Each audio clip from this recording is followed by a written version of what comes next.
I always thought family wasn't about blood, but about who shows up, who stands beside you when you're at your lowest, who says, "You belong here," and means it. That's what I believed when I married into the Evans family. My name is Natalie. And for nearly a decade, I tried to be a daughter to a woman who never truly wanted me in the first place.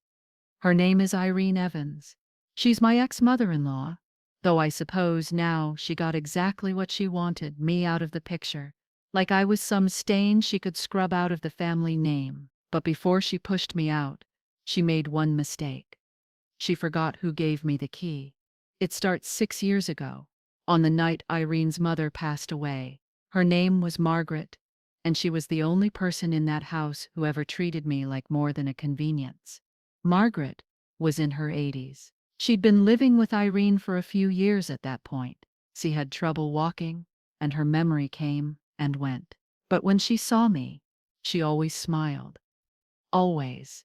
"Ah, Natalie," she'd say, reaching out with her thin, soft hands. "You're the one with the kind eyes." I would bring her tea in the evenings, sit on the foot of her bed while she told me stories about her youth, dancing barefoot in Tennessee, hiding her first love letters under the floorboards, how she nearly married a man named Ellis before meeting her real husband at a church picnic. She loved stories, loved telling them, loved sharing her past like it was a treasure chest full of fragile lace and old coins. And I loved listening, because she made me feel like I mattered. One afternoon, about a month before she died, she called me into her room while Irene and my then husband Tyler were downstairs arguing about something stupid, probably money or politics, or the fact that I refused to cut my hair like a respectable woman. Margaret's voice was low but clear. "I want you to have something, Natalie," she said. When I'm gone, I blinked. "What is it?" She patted the bed next to her. I sat down. She reached into her nightstand and pulled out a small velvet pouch. Inside was an old locket, oval-shaped, tarnished around the edges, but still beautiful. She opened it and showed me two tiny photos. One was of her as a young girl, the other, her sister, who died in the war. "This belonged to my mother," she whispered. "Then it was mine. It should go to someone who'll understand it's more than jewelry." She didn't say my name again, but her eyes did. "I'll write it down in my journal," she added. "Irene'll want it, but I know she won't wear it. She'll just lock it up in a box. You'll wear it, won't you?" I nodded, heart thudding. "Yes, ma'am, I will." She squeezed my hand. That was it. That was the moment everything changed, though I didn't know it yet. Fast forward to the night Margaret died. It was a cold February evening, snow falling like powdered sugar. We were all in the house when Irene screamed from upstairs. Tyler and I rushed up. Margaret was still in bed, peaceful looking, like she was just napping. Her hand still held that little velvet pouch. Irene snatched it before anyone could say a word. "What's that?" I asked gently. "Nothing," she snapped. "Just some old junk." She stuffed it in her robe pocket and started crying so hard you'd think she'd actually visited her mother in the past 6 months. I said nothing. That moment wasn't about me. It was about Margaret. But the locket didn't resurface again. I didn't ask for it. Not at first. I thought maybe Irene would find Margaret's journal, read her wishes, and offer it to me when she was ready. But the weeks turned into months, then a year. And when I finally brought it up, just once, gently, over tea, Irene slammed her cup down so hard it cracked the saucer. "You have some nerve," she said, her voice low and cold. "Asking me for heirlooms like this is your family. You married my son." "That's it." "I loved her," I said. "She wanted me to have it. She told me so. She even wrote it down." She laughed. "Oh, please. You're not family. You never were." I think that was the first time she said it out loud, and the sound of it was like being shoved outside into the snow with bare feet. Not family. Even after all the holidays I helped cook for, even after the hospital runs, the birthday gifts, the nights I sat by her side while she vented about her children, her past, her pain, even after the miscarriage, especially after that. When Tyler and I finally split, Irene acted like it was Christmas morning. I got half the furniture, a bit of savings, and a few clothes. He got his mother's approval, a rented condo, and my silence. But I didn't want anything more. I just wanted to get out, breathe, and begin again. And I did, for a while. Until, by chance, or maybe fate, I saw Margaret's journal. It was over a year after the divorce. I had rebuilt my life in a quiet apartment with warm light and soft music. I was working at a small nonprofit, helping women transition out of domestic abuse shelters. It was the best work I'd ever done, even if the pay was barely enough. I had stopped thinking about the locket. Mostly. Then, one afternoon, I ran into Tyler's sister, Carrie, at the local thrift store. She was pushing a cart of old books and dishes, cleaning out the attic, she said. We made awkward small talk, and then she added, "Oh, found one of Grandma Margaret's old journals." I was going to toss it, but figured someone might want it. I felt my breath catch. "Can I see it?" I asked. She hesitated, but then pulled it from the cart. The moment I saw Margaret's handwriting, I knew it was her final journal, filled with small, careful script, pressed flowers, and little family stories. And right near the end was this: "Gave the locket to Natalie. I hope Irene honors this. It belongs with someone who will treasure it, not stash it. Natalie listens. She sees people. That locket has a piece of me in it. It's hers now." I didn't cry, I just stood there, hands shaking. Carrie read over my shoulder. "Damn," she whispered. "She really did mean for you to have it." I nodded. "I told your mom that once." Carrie gave a tight, uncomfortable smile. "Then, I guess she lied." That's when the shift happened. Not a rage, not a scream, just something colder, cleaner. I wasn't angry anymore. I was clear. I didn't want to fight Irene. I didn't want revenge or a dramatic showdown. I just wanted what Margaret promised me, what she handed me in trust. The last real connection I had to someone in that house who truly saw me. The locket. And I was going to take it. Not steal, not break in, but take it. From a place she'd never think to hide it from me. Because you see, Margaret didn't just give me the locket. She also gave me a key, a literal one, to the locked jewelry chest in Irene's bedroom. I still had it, and Irene had forgotten. I kept the journal. Carrie didn't ask for it back, and I didn't offer. Maybe she understood, maybe she didn't care. Either way, I tucked it into my bag like it was a lifeline. Because it was. For days after I read the last page, over and over. Natalie listens. She sees people. That locket has a piece of me in it. It's hers now. I don't know why, but those words healed something in me. Something that Irene had chipped away at for years, making me feel like I was nothing more than her son's temporary guest. But Margaret saw me, and she chose me. I sat in my apartment, with the journal in my lap, staring at the tiny brass key I'd kept in my jewelry box all this time. She'd given it to me casually once, saying it was just in case, and I never had the heart to give it back after she passed. Now it had a purpose again. I wasn't going to smash windows or break into the house. I wasn't going to steal anything else. I didn't need revenge or drama. I just needed to go in, get the locket, and leave. Like I should have done years ago. The opportunity came faster than I expected. 2 weeks later, I heard from Sarah, an old family friend, who still talked to Irene from time to time. She texted me out of the blue. "Guess who's out of town for the weekend? Irene and the twins. Big trip to Charleston." I almost smiled. Almost.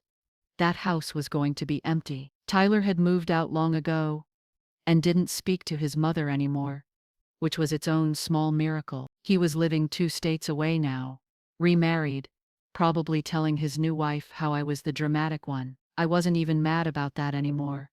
What mattered was that the house would be silent. Just me, a quiet hallway, and a locked chest that still had my name on it, whether Irene liked it or not. Saturday morning came cold and gray, like the day Margaret died. I pulled into the driveway in my dusty blue Honda, parked under the familiar oak tree, and shut the engine off. I sat there for a long moment, just breathing. Even after all this time, The house gave me chills, not because it was haunted, not in the ghostly sense, but because it still carried the weight of years where I tried so hard to be accepted. I stepped out of the car and zipped my jacket tight. The key was already in my pocket.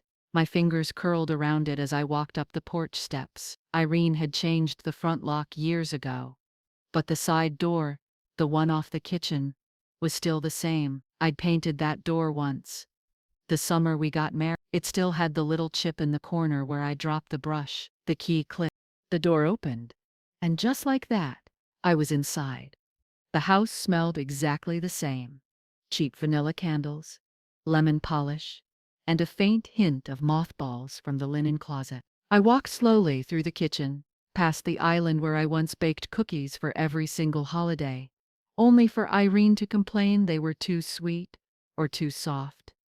Through the living room, past the couch I wasn't allowed to sit on, unless I watched how I plopped up the stairs, past the bedroom Tyler and I shared, which had probably been turned into a sewing room or a shrine to his new life, and finally, to the master bedroom. I opened the door, still pristine, white quilt, velvet pillows, a big antique dresser, and in the far corner, the walnut chest, the jewelry box. I walked straight to it, dropped to my knees, pulled out the tiny brass key, and for a second, my hands shook. What if it wasn't in there? What if she'd moved it? Or pawned it? Or given it to someone else out of spite? But I had to know. I turned the key. The lock clicked.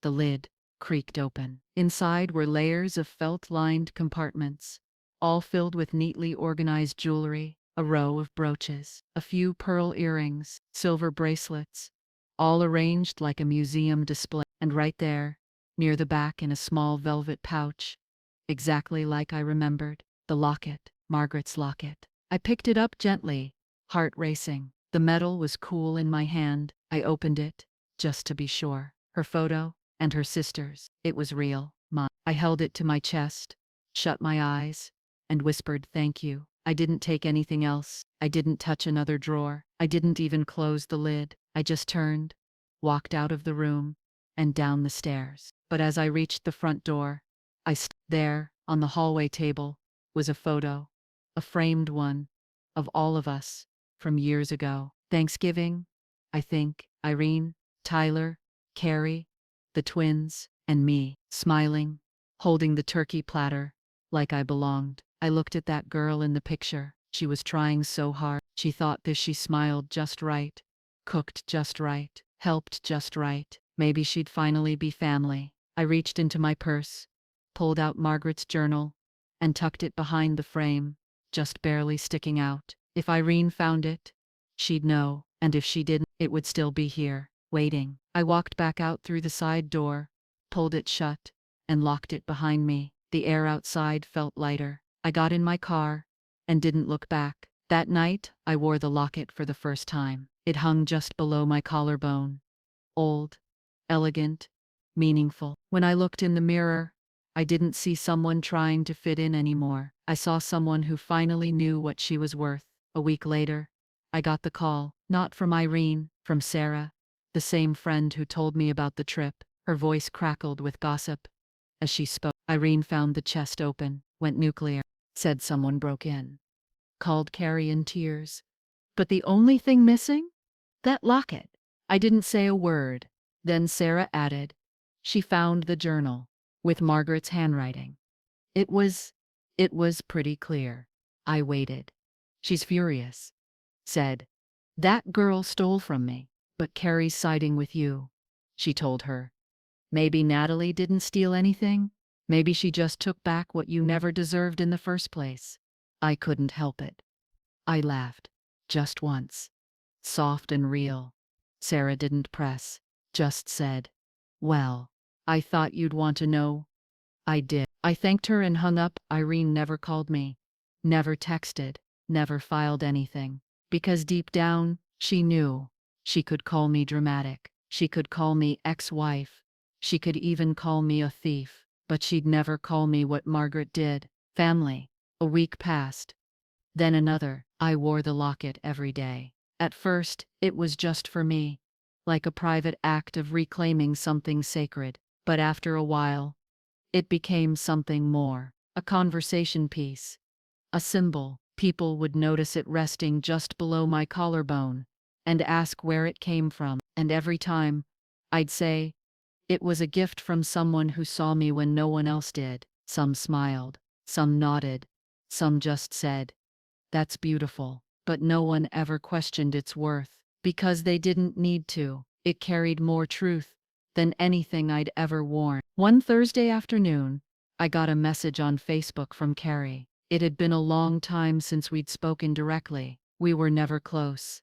Not really. Just two women orbiting the same storm of family expectations and sharp-tongued judgment. But this message? It wasn't casual. "Hey, I wanted to say I read more of Grandma's journal. You were in there a lot more than I realized." I blinked, rereading the sentence. Then another came. "I think it's time we talk. There's something else you should know." We met the next day at a little cafe downtown. Neutral territory, soft lighting, no drama. Carrie looked different, older, maybe tired. Her long blonde hair was in a bun, and she wore a faded denim jacket over a floral blouse.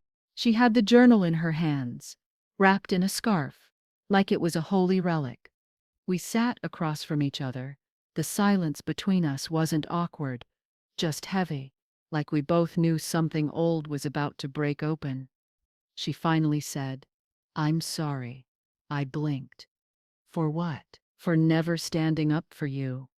For pretending I didn't see how my mom treated you. For sitting at that dinner table while she cut you down like it was a sport. Her eyes didn't leave mine. I knew she was wrong. I just didn't want to be her next target. I looked at the locket, then back at her. "That house. It makes you small," I said. "If you let it." She nodded. I let it. A long pause. Then she slid the journal across the table. I read the whole thing, every page. "Natalie, you weren't just mentioned. You were everywhere. Grandma loved you like a daughter. She wrote about your kindness, how you'd sit with her when no one else had the patience. She called you the breath of air that kept me from drowning." My throat tightened. Carrie's voice dropped. "She also said she was leaving you something else." I blinked. "Something else?" Carrie reached into her tote bag and pulled out a folded envelope. She pushed it across the table. "I found this taped under the last drawer of her nightstand. I think she hid it because she knew Mom would never give it to you." My hands trembled as I picked it up. It had my name on it, in Margaret's handwriting. I didn't open it until I was alone. Back home, sitting on the couch, the locket resting against my skin like it always was. I peeled the envelope open carefully, like it might shatter. Inside was a handwritten letter. "My dearest Natalie, if you're reading this, it means life has taken its course. And I'm gone. I hope Carrie was strong enough to find you and deliver this. I didn't trust Irene to do the right thing, and I'm sorry for that. I truly am. The locket is yours. You already know that. But so is the quilt. It's in the cedar chest in the attic, the one Irene never opens because it smells too old. Inside you'll find the wedding ring quilt my grandmother made with her own hands. She passed it to my mother, who passed it to me. It skipped a generation, because Irene never asked about it, never cared. But you always asked, always listened. That's who the quilt belongs to. Someone who will wrap others in warmth, not rules. Please take it, use it, or just keep it safe. I trust you to know what to do. You were my family, Natalie. The only one who didn't expect me to earn love. I hope this quilt brings you peace. It carries generations of women who endured and thrived. With all my heart, Margaret." I didn't cry. Not at first. I just sat there, stunned, breathing. Then I ran my hand across the paper, folded it back up, and whispered, "Thank you." The next day I called Carrie. She didn't ask why. She just said, "I'll meet you there." So we did. Back at the house. The Evans house. This time, I didn't sneak in. Didn't use the side door. Didn't flinch as I climbed the porch steps. Carrie had the spare key, and when she unlocked the door, we walked in like we belonged there. Because in a way, we both did. The attic stairs creaked the same way they always had. Dust floated in the beams of light coming from the small square window. We moved carefully, side by side, ducking under rafters and brushing cobwebs from our sleeves. Then we found it. The cedar chest, exactly where Margaret said it would be. Carrie looked at me. "You open it." I did. And there it was, wrapped in tissue, faded but still vibrant. A double wedding ring quilt, stitched in loops of pinks and blues, creams and soft grays, the kind of pattern no one made anymore, the kind of love no one stitched, unless they meant it. I lifted it gently, inhaling the scent of cedar and age, and something deeper, like comfort, passed through hands. Carrie wiped a tear from her cheek. "She really left this to you?" I nodded. "She did. We didn't tell Irene, not right away. But word got out. Eventually, Irene must have noticed the chest was disturbed, or maybe she finally picked up the journal. Either way, she knew, because 2 days later I got the email. No subject line, no greeting, just, 'You took everything from this family. Don't ever come near my house again.' I didn't reply, because here's the truth. She never gave me a place at that table. I pulled up my own chair, and she spent years trying to push it away. But Margaret handed me the key, the locket, the letter, the quilt, all symbols of a family made by choice, not blood. And once I truly understood that, I realized something else. I didn't need their table anymore. I had my own, and now I had the stories, the warmth, the proof, stitched into every corner of that quilt, that I was loved. A week later I hung the quilt on the wall of my apartment. Not folded in a box, not hidden in an attic. Displayed, honored, like the legacy it was. Below it I placed the locket in a glass case, next to Margaret's journal. Some friends came by for dinner that night. Real friends. People who saw me. They looked at the quilt and asked about it. And I told them the story. All of it. Not with anger, but with pride. Because sometimes the most powerful thing you can do is take back what's yours, then share it freely with those who never made you beg for a seat. It started with a flyer at the coffee shop, a small hand-drawn notice pinned beside the cash register, half covered by yoga class ads and lost cat posters. I wasn't even paying attention when I saw it. I was just waiting for my chai, flipping through messages on my phone. But then, the word caught me. Story night, community voices, and beneath it, a simple question.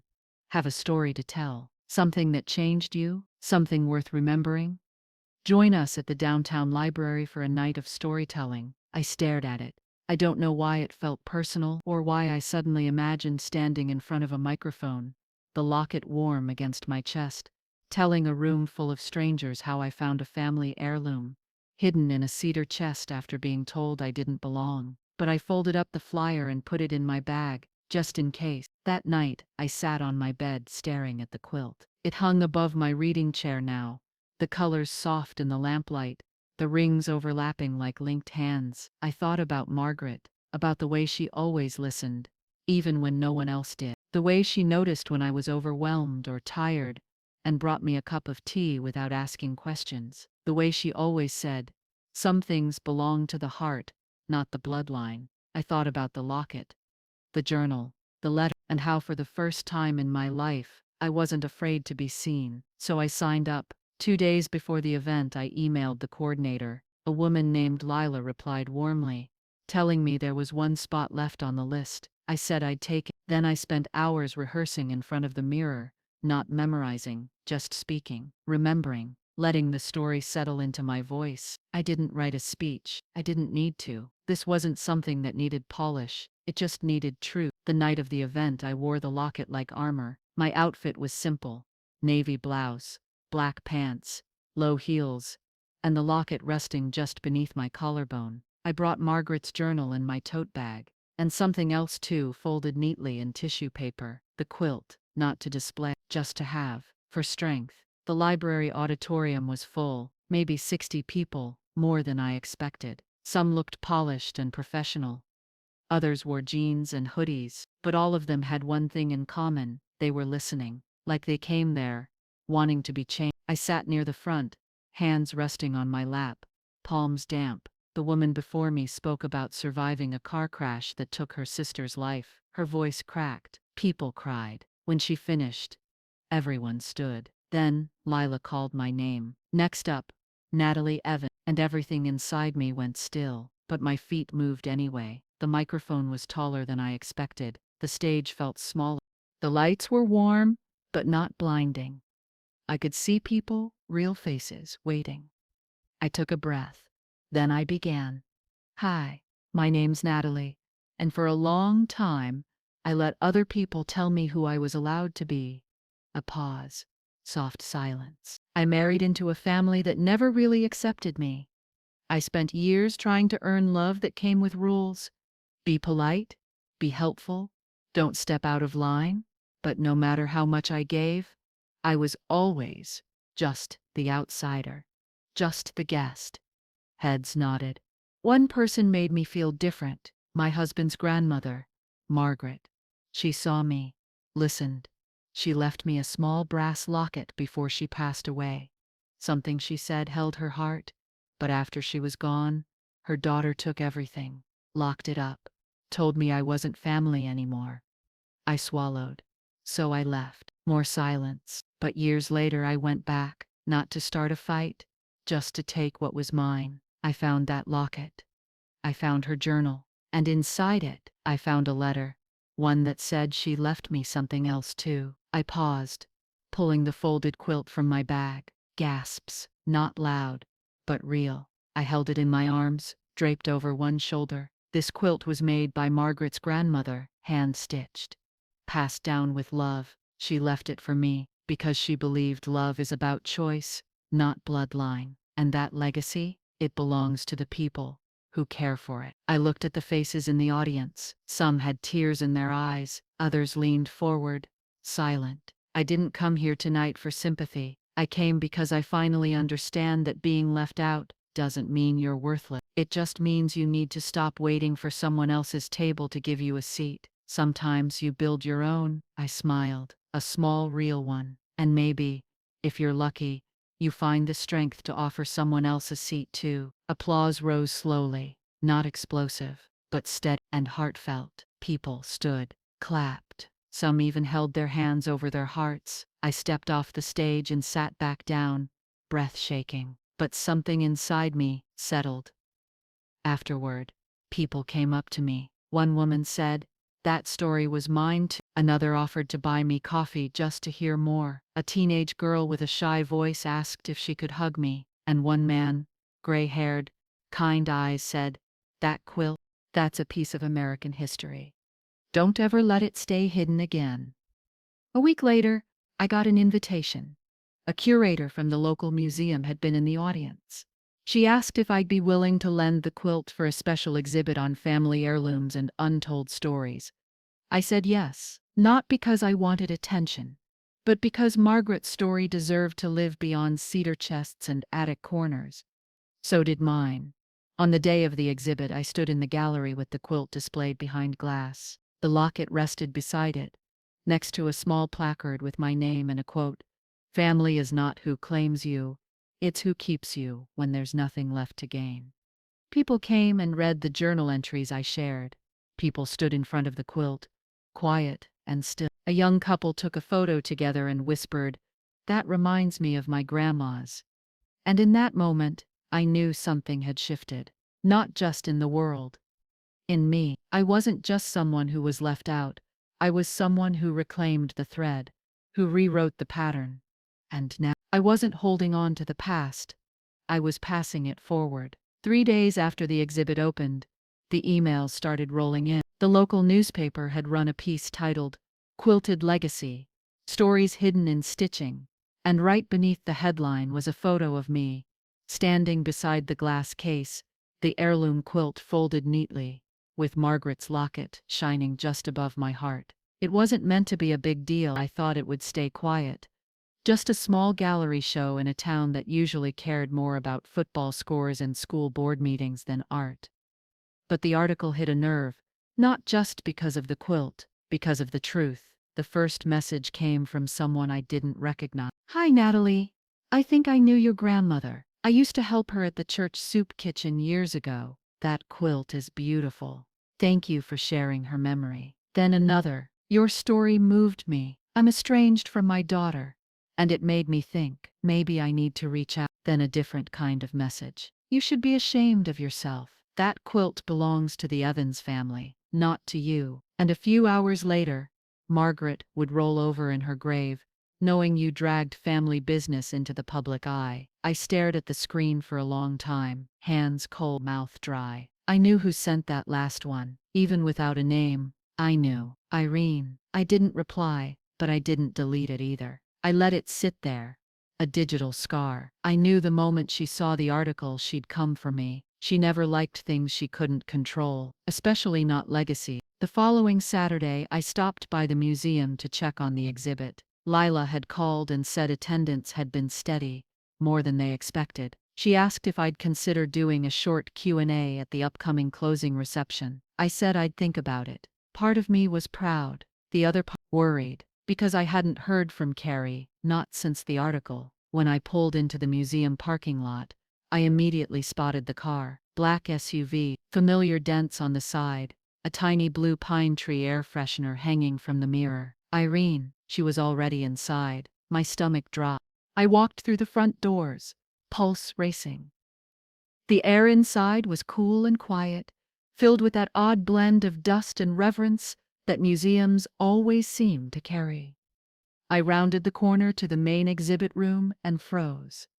There she was, standing in front of the quilt, arms crossed, face tight, like the fabric itself had insulted her. I approached slowly. Hi. She turned sharply, startled, but just for a second. Then she recovered, her voice icy. So, you really did it? I said nothing. Her eyes flicked to the locket on my chest. To parade this all over town, to act like you were her daughter. I never said I was her daughter. You didn't have to, she snapped. You used her name, our family's history. You made it look like you belonged. I did belong, I said, my voice calm but clear. She said it herself. Irene laughed, not kindly. She was old, sentimental. She didn't know what she was doing. That quilt was never meant for you. I have the letter, I said. That stopped her. I watched her blink, jaw tightening. You're lying. I'm not. I reached into my bag and pulled out a folded copy. Not the original, but a printout I'd made just in case. I handed it to her. She snatched it like it was a subpoena, eyes scanning every word. With each line, her expression changed, from smug to stunned, then to something I didn't expect. Shame, just a flicker. Then it was gone. You had no right to take it, she muttered, voice shaking. She gave me the right, I said. You just didn't want to see it. A silence stretched between us. Behind her, the quilt hung quietly, absorbing everything. Then she turned to leave, but not before saying, "This isn't over." I stood there for a long time after she left. Lila came by and asked if everything was okay. I nodded, even though my hands were still trembling. I realized then that I wasn't afraid of Irene anymore, not because she couldn't hurt me. She could, but because I wasn't fighting for her approval anymore. I was fighting for the truth, and the truth was finally louder than her voice. That night, Carrie called. I saw the article, she said. Her voice was tight. And I saw the messages Mom's been sending. I figured, I said. She's furious. Says you're embarrassing the family. I'm not surprised. Pause. But I also think you're brave, she said. I think what you did, it matters. People are talking about legacy and memory and inheritance in a way I've never seen. You made Margaret real again. I felt my throat catch. Thanks. And she added, I think you should do the Q&A, even if she shows up again. Especially if she does. The night of the closing reception came fast. The museum set up folding chairs in the exhibit hall, right in front of the quilt display. A small podium stood near the corner. There were about 30 people in the audience, some familiar, some not. I scanned the crowd. No sign of Irene. But I kept my spine straight anyway. Lila welcomed everyone, then introduced me. I walked up to the podium slowly, breathing deep, the locket tapping gently against my chest. "Thank you all for being here tonight," I began. I thought this story was just mine. But it turns out, a lot of us have quilts in our lives, pieces of the past that are more than fabric. They're memory. And sometimes, those pieces get hidden, lost, or taken from us. I looked around the room, but when we find them, or fight for them, they remind us who we really are. Not who others say we are, but who we choose to be. Applause rose gently, and I smiled. Afterward, a little boy asked me if the quilt had magic powers. I knelt down and said, "Maybe." It helped me find my voice. He beamed like I'd told him a secret. When I got home that night, I placed the locket in the glass case beside Margaret's journal again. I sat in my reading chair and looked at the quilt hanging above me. And for the first time since all of this began, I felt peace. Not because everything was fixed, but because I finally stopped asking to be let in. I'd made a new room, and in it, I was enough. I was washing dishes when I heard the knock. 3 sharp taps, too forceful to be casual. I dried my hands and opened the door. The man on the porch wore a charcoal gray suit and held a large envelope in one hand. He didn't smile. "Are you Natalie Evans?" My throat tightened. "Yes." He extended the envelope. "You've been served." I stood at the kitchen counter, staring at the paper. Notice of civil complaint. Irene was suing me. Claim: unlawful possession of family property. Item in dispute: hand-sewn quilt, dated 1910, allegedly bequeathed to Irene Evans via verbal family tradition. I couldn't breathe. She was actually doing it, trying to take Margaret's gift from me. I called Carrie first. When I told her, there was silence on the other end of the line. Then, "You've got to be kidding me." "I wish I was." Carrie let out a slow breath. "She's losing control, and she can't stand it. She really thinks she can win. She thinks she can scare you." I looked at the envelope again.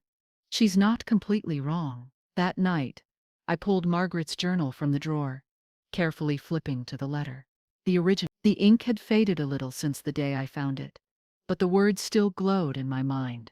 "Natalie, you have always been the granddaughter I chose, not the one I was handed. This quilt belongs to the person who will carry our story forward. And that's you." I held it in my hands like a shield. Irene might have money. She might have lawyers. But I had truth, and I wasn't backing down. The next day, I contacted a lawyer. Her name was Jen Martinez. Sharp eyes, no-nonsense tone, and a framed quilt behind her desk. "I specialize in family heirloom disputes," she said, flipping through the paperwork. "And I've seen some ugly ones. But this," she glanced at me, "this is a reach. Irene's powerful, well-connected." Jen shrugged. "Doesn't mean she's right." She studied the letter. "She put this in writing?" "Yes." Jen leaned back, nodding slowly. "That changes everything. Verbal claims are hard to prove. But this," she tapped the page, "this is gold." I smiled for the first time that day. The hearing was scheduled for a preliminary review. Not a full trial, just a judge deciding whether the case had merit. Jen prepped me for days. She warned me Irene might twist facts, that she'd bring family members as witnesses, that she'd try to paint me as a desperate outsider. But she also reminded me, "You have nothing to hide, and you have the original letter." When the day came, I wore a navy blazer over my blouse, the locket resting neatly over the fabric. Not hidden, proud. The courtroom was small, just a hearing room, really. A few rows of benches, one table for each side, and a judge who looked like he'd seen 1,000 families try to destroy each other over china cabinets and photo albums. Irene sat across from me, her lawyer whispering something in her ear. She wore a tailored suit and a pearl necklace. Margaret's, I realized with a sick twist in my gut. She looked at me like I was a cockroach in her kitchen. I looked back like I didn't care. Jen opened our case. "Your Honor, this is not about property. This is about legacy. We have written proof, in the deceased's own hand, that this quilt was intended for my client. The plaintiff has offered no documentation, only vague references to family tradition. This is not a case of theft. It is a case of honoring the wishes of the one who owned the item in question. Then Irene's lawyer spoke.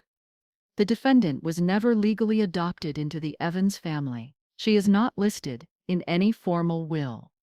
The quilt has been in the Evans family for 4 generations, and it is the position of the plaintiff that verbal family intent outweighs any undocumented letters. The judge raised an eyebrow. Undocumented? She has the original letter, sir. Irene's lawyer shifted uncomfortably. They called Irene to speak. She talked about how her mother never explicitly said the quilt was Natalie's, how she was old, confused, how Natalie was just a girl who married in and then left. She made it sound like I broke into the house and looted the attic. Then it was my turn. I stood, and I spoke. Not just about the letter, about the woman who wrote it, about what it meant to be chosen, not by blood, but by heart, about how this quilt had become a symbol, not just of Margaret, but of every person who'd ever been told they didn't belong, even after giving everything they had. When I finished, the room was silent. Even Irene didn't look at me. The judge took a recess. We waited outside on the steps, the sun casting long shadows across the stone. Jen sat beside me, flipping her phone nervously. Then the doors opened. We were called back in. The judge cleared his throat. After reviewing the documentation and hearing both sides, I find that the defendant has provided credible written evidence of the deceased's intent. This case lacks grounds for further action and is hereby dismissed. I closed my eyes. Jen squeezed my hand. I had won. Irene stormed out without a word. No apology, no acknowledgement, just the click of her heels fading down the hall. I watched her go, not with anger, not even satisfaction, just relief. It was over. Later that week, I returned to the museum to retrieve the quilt. Lila met me at the front desk, beaming. Your story brought people here who haven't walked into a gallery in years, she said. You've started something, Natalie. I shook my head, smiling. All I did was tell the truth. She handed me a large protective case. I took the quilt home. That night, I unfolded it on my bed, ran my hands across the stitching, and cried. Not from sadness, but because I finally understood. I wasn't holding a piece of fabric. I was holding belonging, and no one could take that from me again. It's been 6 months since the courtroom. 6 months since I watched Irene walk out, heels clacking, pride cracked, and finally silence. I haven't heard from her since. No letters, no calls, no more lawsuits, just nothing. And you know what? That's the most peaceful kind of ending I could have asked for. The quilt now lives in my home, not hidden in a box, not pressed behind glass. It's draped over the old reading chair by the window, the same place Margaret used to sit and stitch while humming quietly to herself. It feels right there, not locked away for fear of being stolen, but out in the open. Like the love that created it, I sit in that chair, often now, with a cup of tea, a notebook, a pen, and sometimes just with memories. Margaret's letter hangs in a simple black frame above the quilt. It's the first thing I see every morning. And on the days when doubt creeps in, when I ask myself, was I wrong to take it? Was I cruel to Irene? I read it again, and I remember that belonging isn't handed out like silverware at a holiday table. It's sewn, one square at a time, and I earned every stitch. 2 weeks ago, I got an email from the local college. Someone from their history department had attended the museum talk and wanted to invite me to speak to a class on family legacy, memory, and storytelling. Me, a woman who grew up thinking she had nothing special to offer. A woman who was told she wasn't family. I almost said no. Then I thought of Margaret and said yes. When I walked into the classroom, my heart did a little tap dance in my chest. 20 or so students sat in front of me, notebooks open, eyes curious. I wore my navy blazer, the silver locket resting proudly on my chest. Thank you for being here, I began. I'm not a historian or a professor. I'm not here to teach you facts. I held up a folded photo of the quilt. But I do know how stories survive. And then I told them. Not just about Margaret, but about being erased and choosing to write myself back in. Afterward, a young woman approached me. She had dark curls pulled into a bun, and her hands fidgeted with the zipper of her backpack. Your story, she said, voice barely above a whisper. It made me think of my grandma. She raised me too. Everyone else forgets that part. But I remember. I've been afraid to tell her story because I don't think anyone would care. I looked her in the eyes. They will, if you do. She smiled through glassy eyes, and I knew, right then, Margaret's legacy was reaching further than I ever imagined. A few days later, I received a package in the mail, no return address.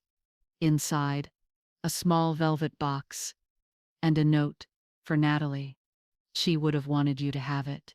Carrie, inside the box was a tiny gold thimble. I recognized it instantly. Margaret's. She used it on the rough patches, the parts where stitching hurt. She always said, even stories need protection, sweetheart.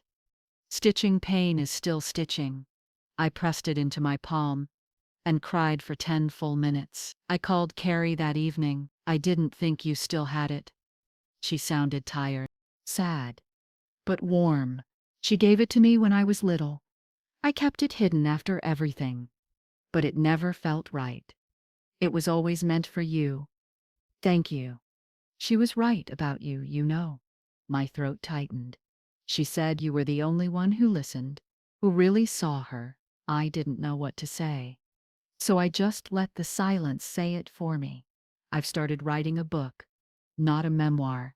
Exactly. Something between memory and legacy, between story and stitching. It's called The Quilt That Chose Me. The first chapter is Margaret's letter.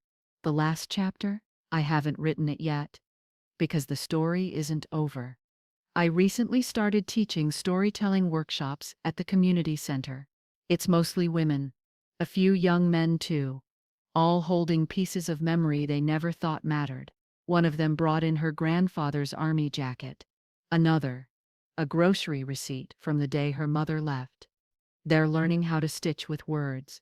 And I'm learning, again, how powerful truth can be. Sometimes, I still dream of the Evans family house, of Christmas mornings in the living room, the smell of pine and cinnamon, Margaret's laugh echoing over the clatter of mugs. But I don't wake up sad anymore. I wake up full, because even though they tried to close the door on me, I built a home from what they left behind. And in it, every wall is stitched with love I didn't have to beg for. Last weekend, I hosted a small gathering at my place. Just close friends. A few former students. Carrie came too. We drank cider, passed around stories, and at the end of the night I showed them the quilt. There was a moment, a stillness, as everyone leaned in to look at it. One of my friends whispered, "It's like each patch has a voice." I smiled. It does. And just before everyone left, a young girl no older than 9 pointed to a deep blue square near the bottom. "What's that one mean?" she asked. I knelt beside her. "That one," I said, touching the faded threads. "That one means I finally understood my own worth." Later that night, as I folded the quilt gently over the chair, I thought about something Margaret used to say. Blood doesn't make family, stitching does. And now, I believe her, with every thread of my being.